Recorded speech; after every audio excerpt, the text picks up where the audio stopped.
What's going on, everybody? Welcome to another episode here, the Side Guys Football Forum. I'm one of your co-hosts over the side, joined as always by my good friend, my good buddy, the other half of the Side Guys, Mr. Tad the Side. And Tad, big week this week. We have the college football, prospect bowl games going on. Draft. Does someone say draft? We're full in, not, I guess, full mode draft season. No, we're full mode draft season. No, we have the Super Bowl still. I don't care. We're full mode draft season. You shut your mouth. But yeah, Thursday we have the East-West Shrine game, so that should be fun to watch, obviously. And then Saturday, Tad, that is the big one. It is the Senior Bowl. We will be doing our live stream again, just like we always have. So we'll be giving you all the latest and greatest when it comes to what's happening in that game, what we feel about college football prospects. I mean, just everything. It should be a good time. Make sure you guys tune in for that. Absolutely. No, I can't wait. And yeah, I mean, we were talking about it before the show. So apparently a new record has been broken already. It's only Tuesday as of recording, but a Senior Bowl record's already been broken.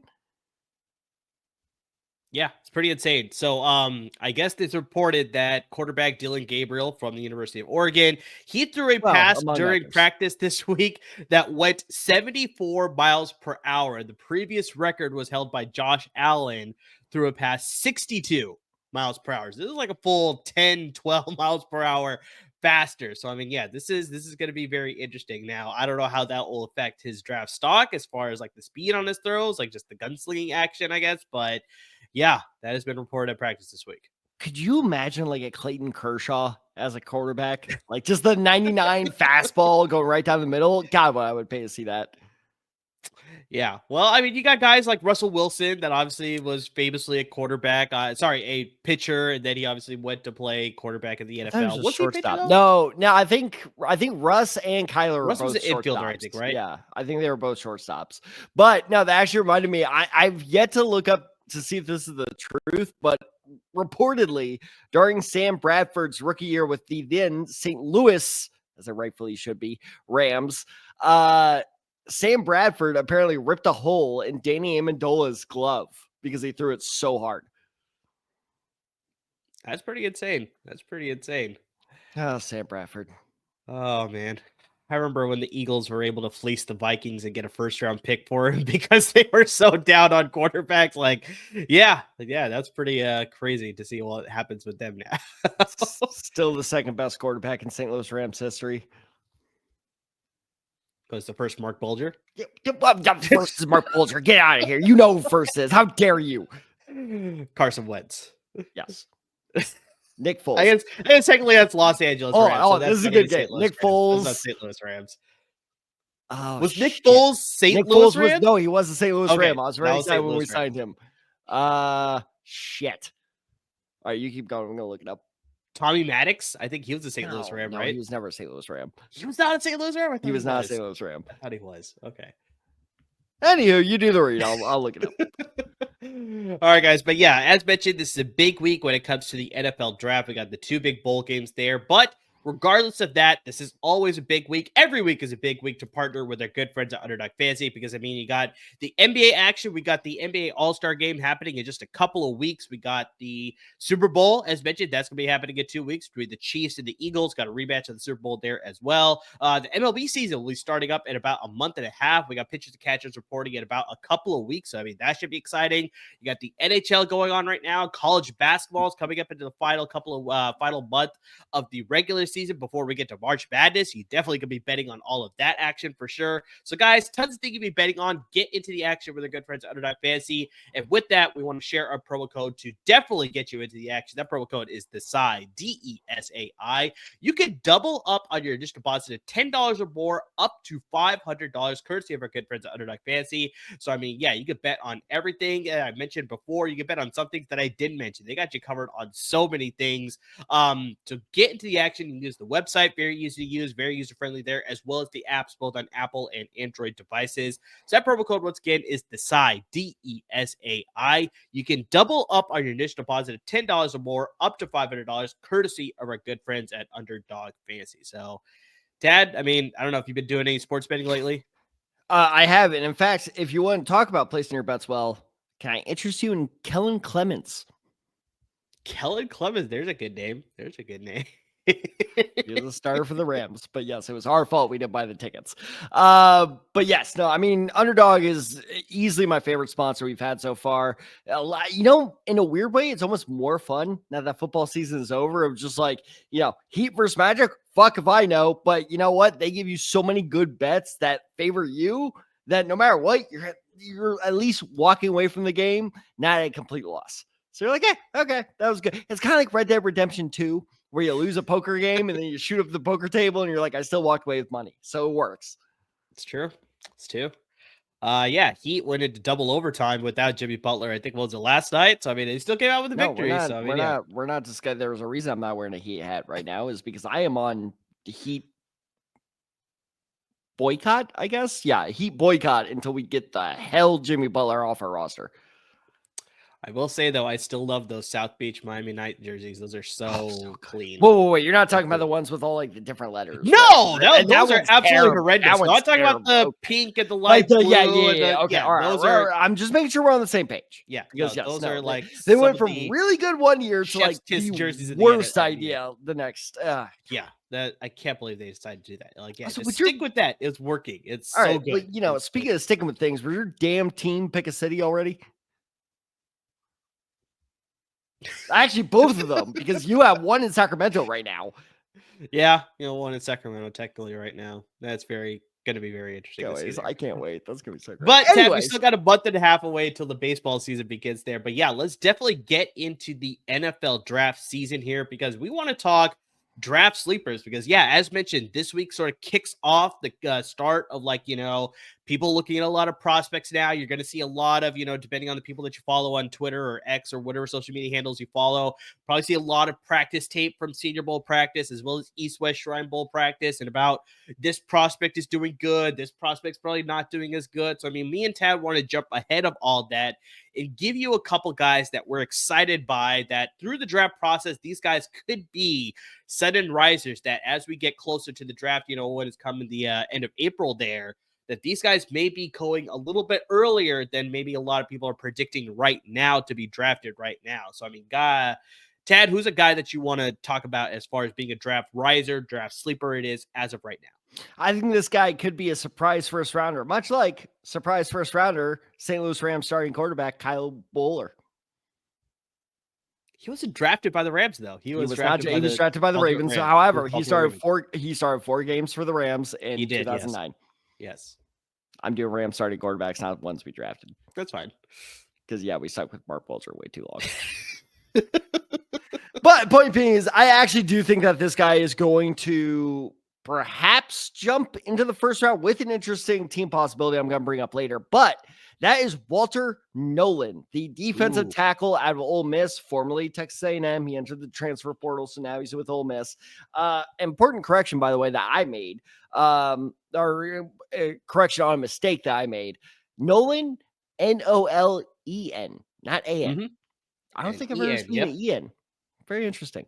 But, I mean, this guy's a freak athlete. You watch his tape, and you just recognize that, no, he is the best athlete on the field. And that includes when he's on the field with guys, on par with LSU's offense and other top-tier SEC offenses. I still pick Nolen as the best athlete on that field. And it's actually funny, Amir. So the more I watch his tape, the more he reminded me more and more of a guy who came out. He was actually he made national TV because he was on the sidelines the other weekend. He reminds me a lot of Ed Oliver. Because you remember the main criticism of Ed Oliver going in the draft? That was a while back. So, I don't remember exactly what Ed Oliver. It was the same thing that plagued Jadeveon Clowney. Laziness. Because Oliver and Clowney took a lot of plays off. Now, Nolen does not take a lot of plays off to give, benefit to the doubt here. However, you will recognize watching his tape that when his pure athleticism doesn't win out, he just kind of gives up. He's just like, hey, all right, whatever, lost this one. And that's not what I want to see out of a first-round defensive tackle. Now, why do I think he could still go in the first round? The dude's a physical freak. Like I said before, he's the best athlete on the field when he is on the field. And I think that he's going to test out of his mind in the combine. And I think that, just again, with his pure athleticism, and you look at what Ed Oliver was as well, which is another reason why this comparison came to mind. They're both very raw, but you see the promise. You see where they can go from here. And I'm not saying they're comparable before you accuse me of that. However, I am saying it does remind me a lot of Aaron Donald's draft position. Okay. Hold on. I'm going to do the out there draft comparison later this episode. How sure. about that for tease? But my entire point being is you see a freak athlete, if he goes to the right team with the right coaching staff. And I mean, imagine him with, let's say, Washington. And Washington gets him in the second round. And you have Dan Quinn coaching that guy up. That is a very dangerous combo right there. So I love Walter Nolen. I think he's going to test out of his mind at the combine. It would not shock me if he snuck in to the late first round. I would be very surprised if he went above 25. But how about this for a perfect fit, which is just like, God damn it, of course. Let's assume Kansas City wins, 2 weeks from now? Mm-hmm. Who is likely to retire other than Kelsey? You think Chris Jones would retire? I think he might. But how about that? At 32, the Chiefs could get Walter Nolen as a Chris Jones replacement, and that's just not pretty dangerous. That's just not fair. So, no, I like Walter Nolen a lot. I think he's one of those, every year I pick like my combine guy where I know, you and I both called it with Xavier Worthy last year. Mm-hmm. We're like, yeah, Worthy's going to be fast as fuck. And he's going to sneak in the first round. Like, that's just what's going to, and history repeats itself. The combine freak goes to Kansas City. I mean, I think that's exactly what's going to happen. Yeah. Could happen.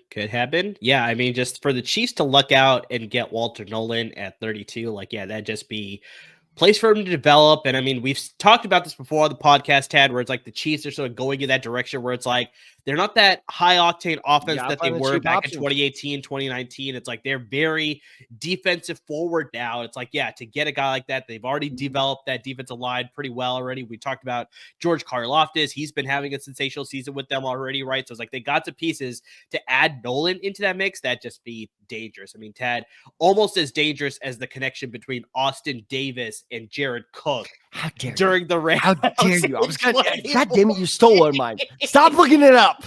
I swear to God, if you steal my next one, you steal my next one, I'm gonna be so mad at you. Anyway, what's your favorite sleeper? I'm gonna stick to the defensive side of the ball, Ted. And this is a guy that I wanted to bring up when we were talking about the draft season last year. We're talking about a lot of Ohio State prospects. I remember we did an episode about guys that probably should have declared that ended up not declaring, and guys that probably declared that probably should have benefited from going back a year. And we talked about Ohio State, who obviously ended up winning the national title, but a lot of the prospects that probably could have entered the draft last year and had probably a high level draft grade on them decided to come back because, like, you know what? If everybody comes back, I think we have a good chance of running it all the way. And they ended up doing that. This is one of the guys that if he declared last year, he probably would have been the top prospects at his position.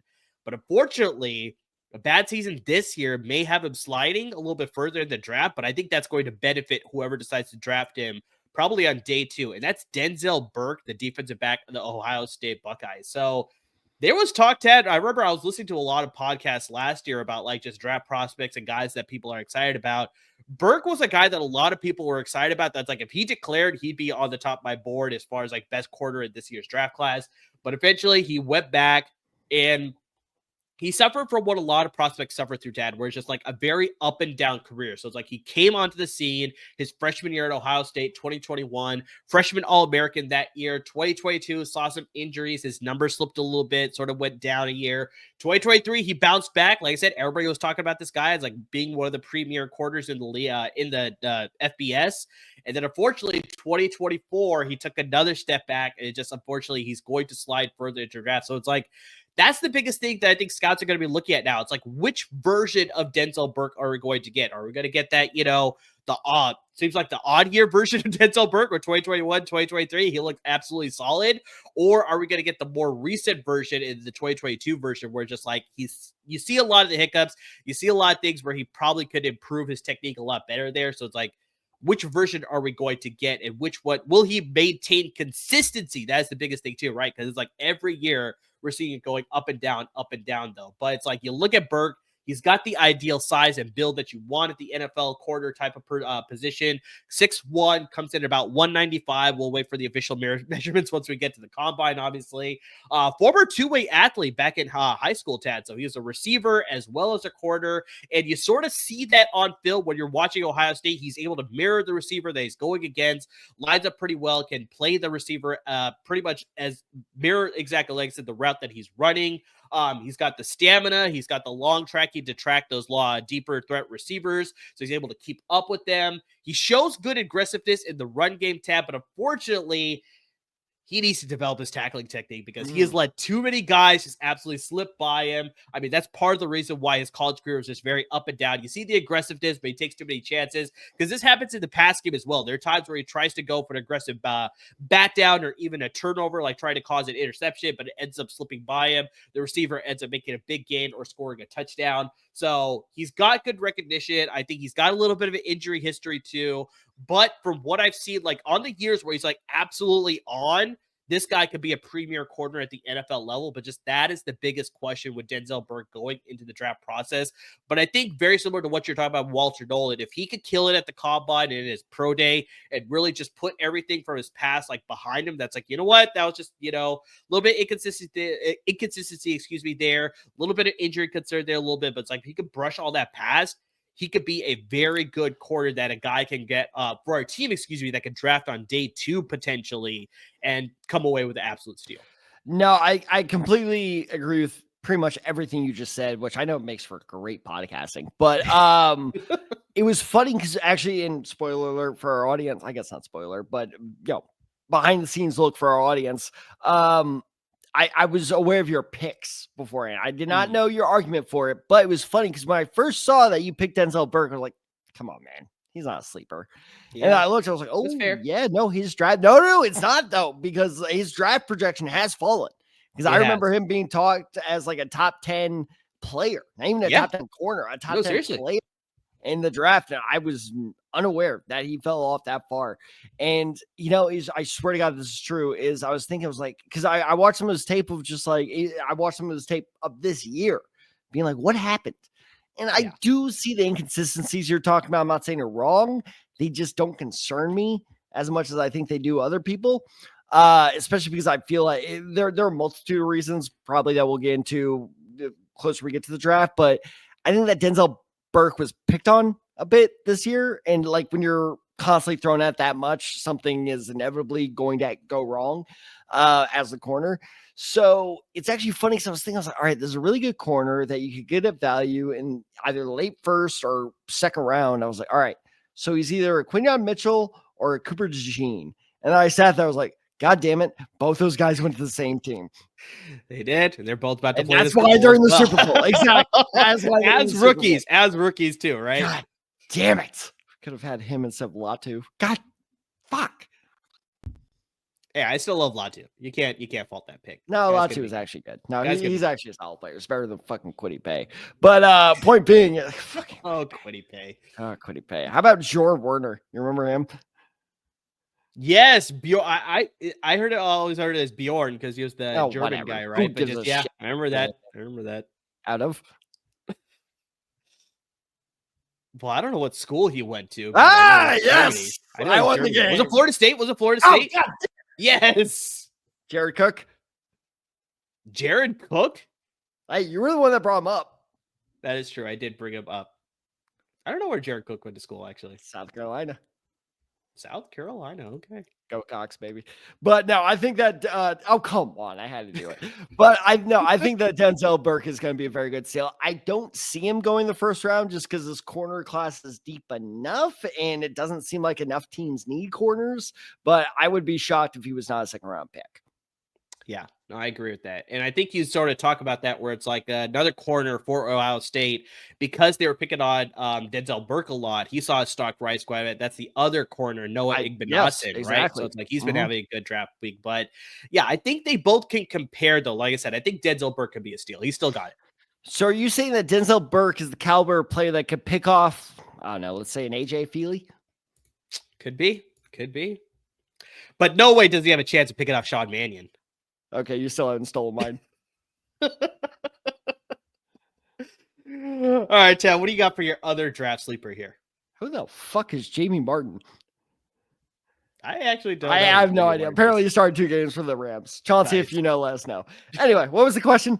Who do you got as your other sleeper? All right, so this is actually a guy that has come to my attention because of the Senior Bowl, and I'm slowly falling in love with him. Buddy, I think I may have a draft crush here. I'm telling you, I'm a big believer in Pat Bryant.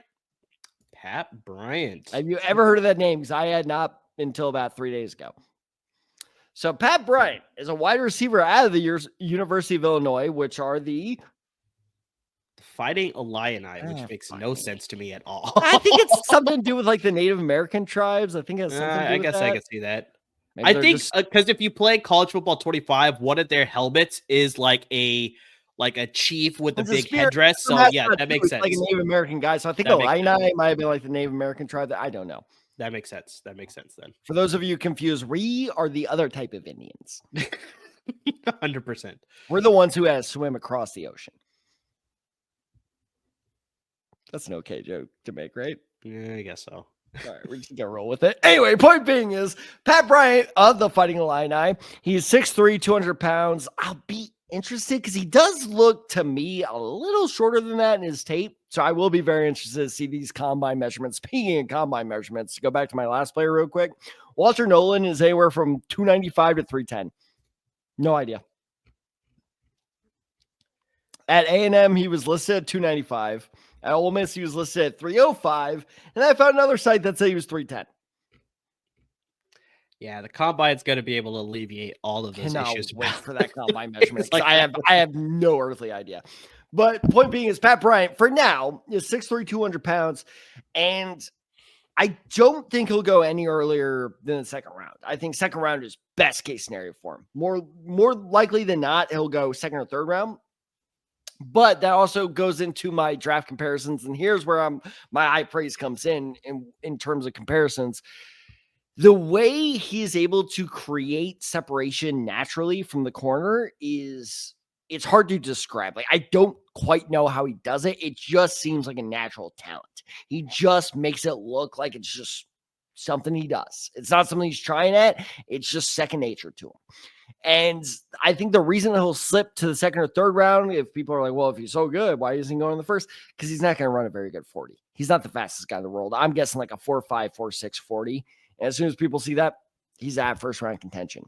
But he is a very good possession receiver. And another thing is at 6'3" stature, supposedly, his yak ability, his yards after catch ability is really phenomenal. Like, his field vision, once he has the ball, is something that, and he has these very long strides where if he can just make himself available, which again, with his separation, with his release technique, he does very, very well. I think that he could be a very valuable receiver, like, here come the comparisons, a Keenan Allen or Marquise Colston or a Terry McLaurin. That is the type of receiver. Like, guys, like, would you ever call Terry McLaurin fast? I know he's faster than both of us, but I mean, that's not saying much. I mean, they use him as a deep threat, but yeah, I probably wouldn't say he's got the elite speed that you have like with a Deshaun Jackson or, you know, exactly. He's not a stretch the field type of guy, but you see what I mean with those kind of like possession guys that you can always count on. I think that's what Pat Bryant could end up being. And if he goes to the right team, I see, and it's funny because I know a lot of people are like, oh, well, he'd be a great fit for the Chiefs. I don't think he'd be a great fit for the Chiefs because I think they try to use him as number one too often. I'm trying to think. I want to say the Colts, but just please, God, don't give us another receiver. That's like the one position we're okay at. That and running back. Surprisingly, yes. for real. Honestly, your 49ers would be pretty interesting with Debo getting a little older. You got Pearsall as the next Ayuk. You get this guy as the next Debo. And he has a type of athleticism where I think you could actually make that work. The Niners is interesting. The Seahawks as a Metcalf replace. Metcalf is another great example of and look, I know people are going to yell at me and be like, Metcalf beat Tyreek Hill in that, speed record thing. Yeah. That's great. That was an outlier. That was not the normal.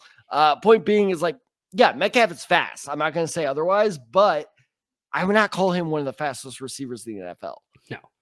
And that's kind of where Pat Bryant's at. So I actually really, really like Pat Bryant. He's on the national team at the Senior Bowl. I think with a good performance in the Senior Bowl, he solidifies himself as a second rounder. I'm only going off one site right now because I didn't spend too much time on this, but he is currently projected, according to this one site, as a 4th round prospect. I think if he has a good day on Saturday is the Senior Bowl, yes. Okay, that's good to know. Thank you. What time are we going live? We'll discuss that at the end of the episode. Yeah.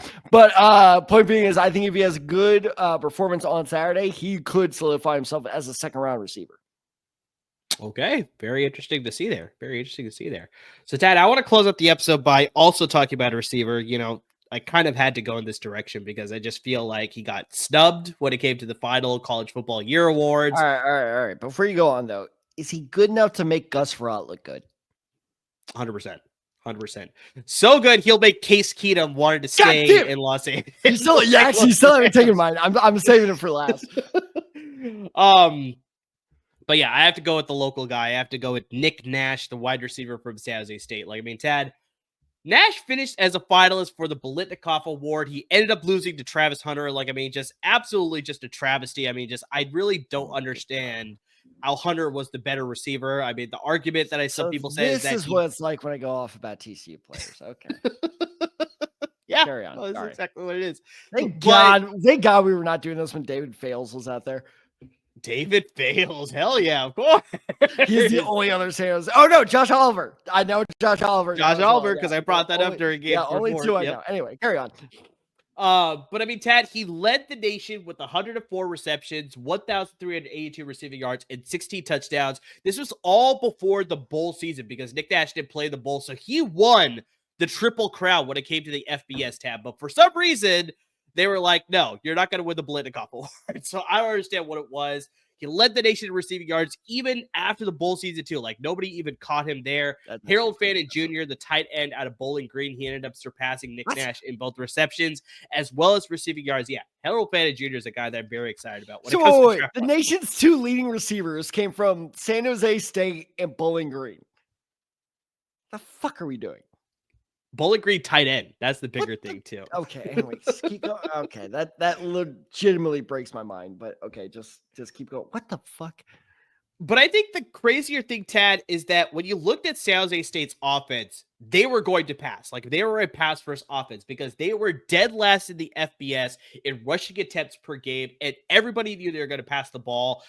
Nick Nash was clearly the best offensive player on San Jose State. So it's opposing defenses know. That's if you stop this guy, you have a good chance of beating San Jose State. But for some reason, they still were not able to do that because you look at the best receiver outside of Nick Nash, that's Justin Lockhart. He was second on the team in receptions with 53 receptions, 983 receiving yards, and 5 touchdowns. So, these are significantly way below what Nick Nash was posting as far as being the primary receiver there. Nash played in 12 games for the San Jose State Spartans. He had 7 or more receptions in all of those games, but one of them, crazier thing is, Tad, is that he had 75 receiving yards and 1 touchdown in every game but one of them.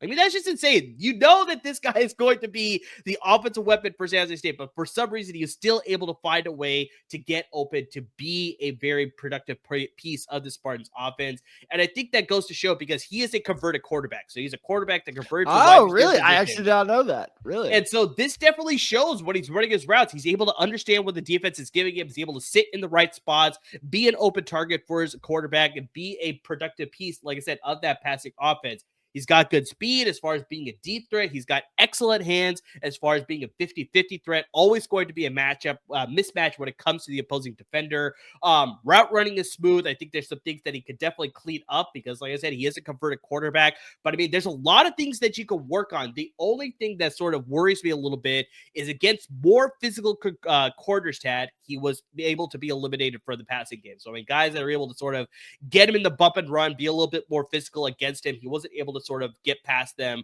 with this technique. And that's where, like I said, further refinement of his route running, as well as just being a little bit more physical at the line, I think that could definitely be trained up when he gets to the NFL level.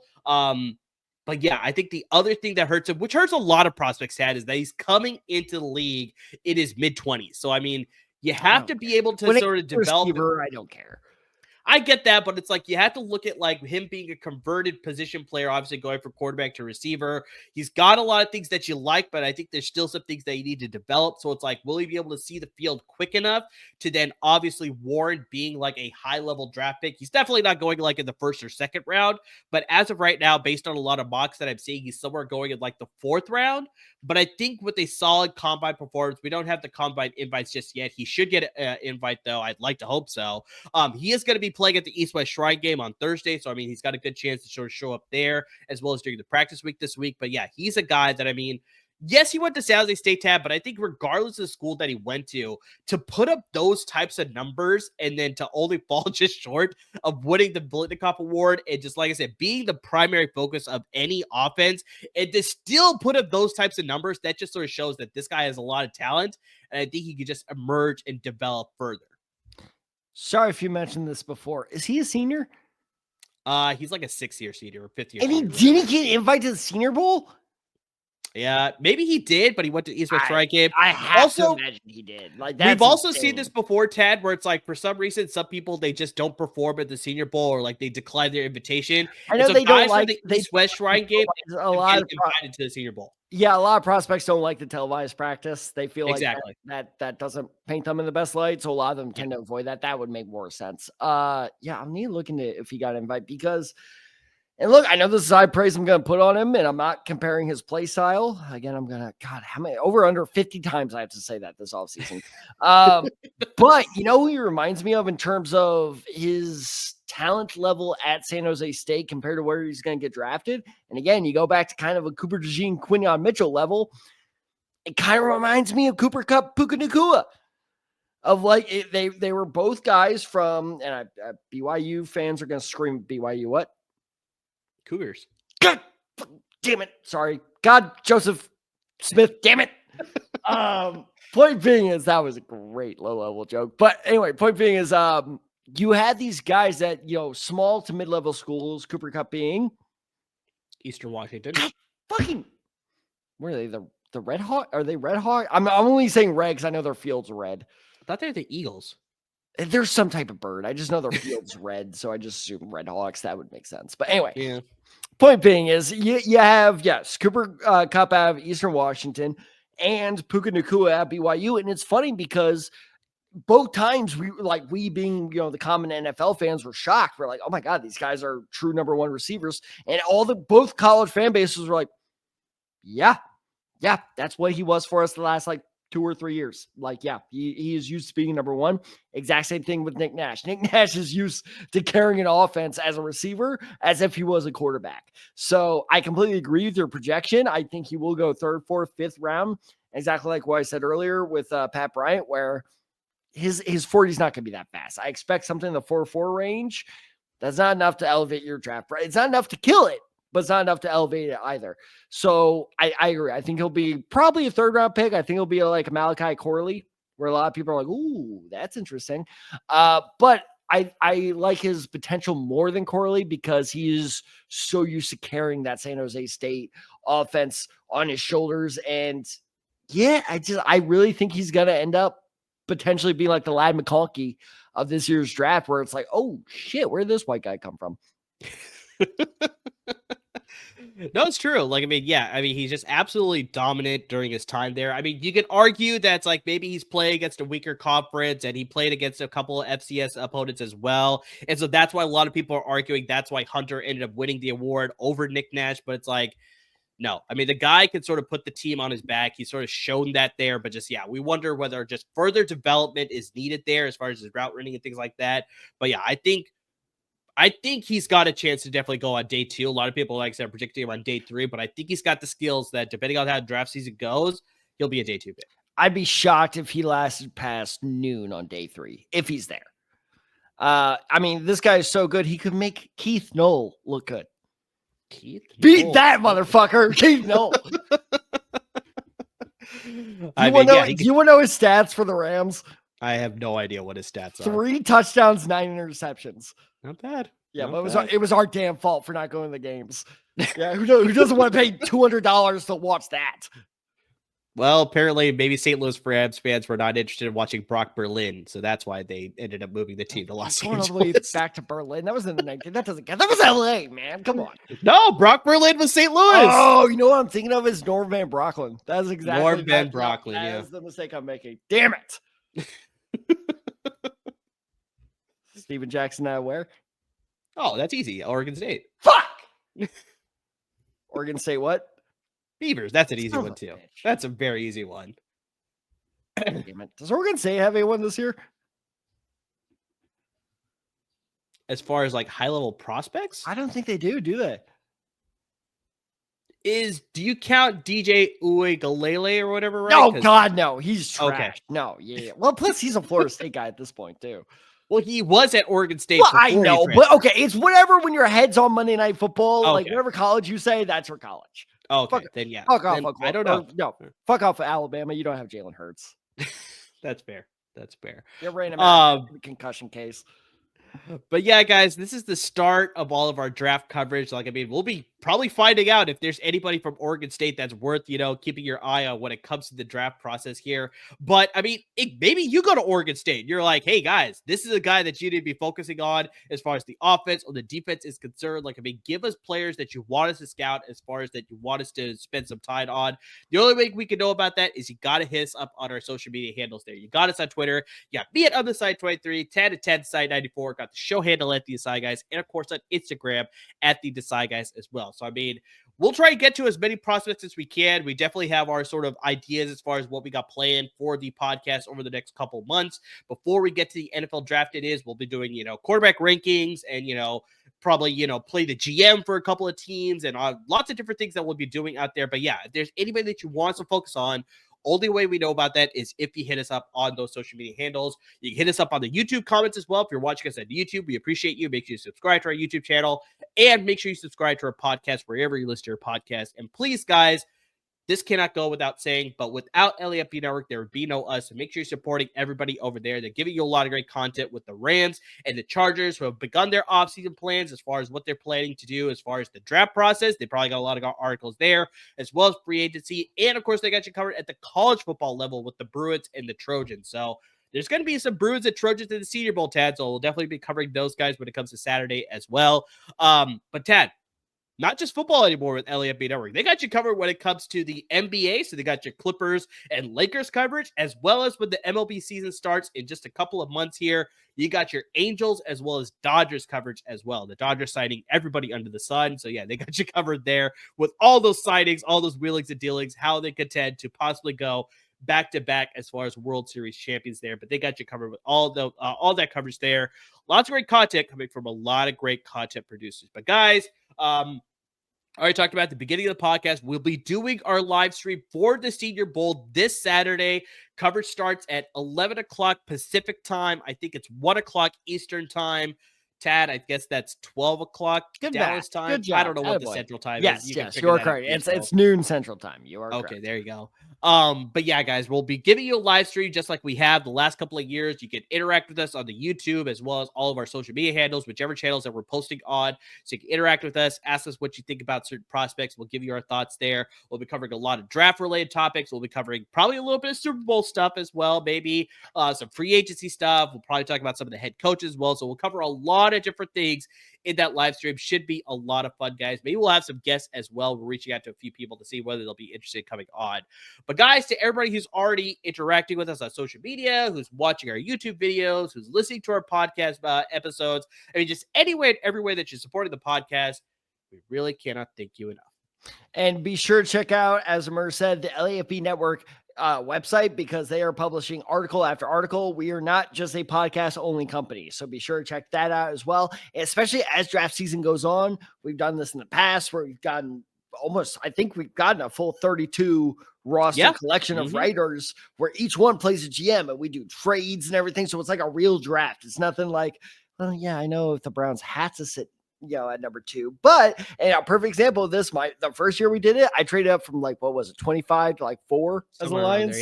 Yeah. Lions Reddit really did not like that. Point being is, I think we were going for DeAndre Swift, ironically enough, if memory serves. That might have been talked early. I don't remember. But point being is, we do a lot of fun stuff with draft season coming up. And yes, be sure to check it out on Saturday with our live stream. We also have a preview show coming out a little later. So be sure to check that out as well. And be sure to check out the Salute to Troy podcast. Our good friend, Amir's good friend, Al Rowe. He is a USC fanatic, and I'm sure we will be doing guest spots pretty soon on his podcast because he is as in love with the draft as we are. So he is going to be guest spotting on here as well. Be sure to also check out LA Confidential, hosted by both of our good friends, good friend Chauncey Talese, who is amazing at breaking down all the latest LA football news, what it means for all the LA teams, and also your favorite movies and TV shows. So be sure to check out all that as well, and keep checking out our past episodes and future ones as well. Keep checking it out on Apple Music, Spotify, and wherever else you find your favorite podcast. So as always, everyone, thank you so much for watching. Thank you so much for listening, and please stay safe, everyone.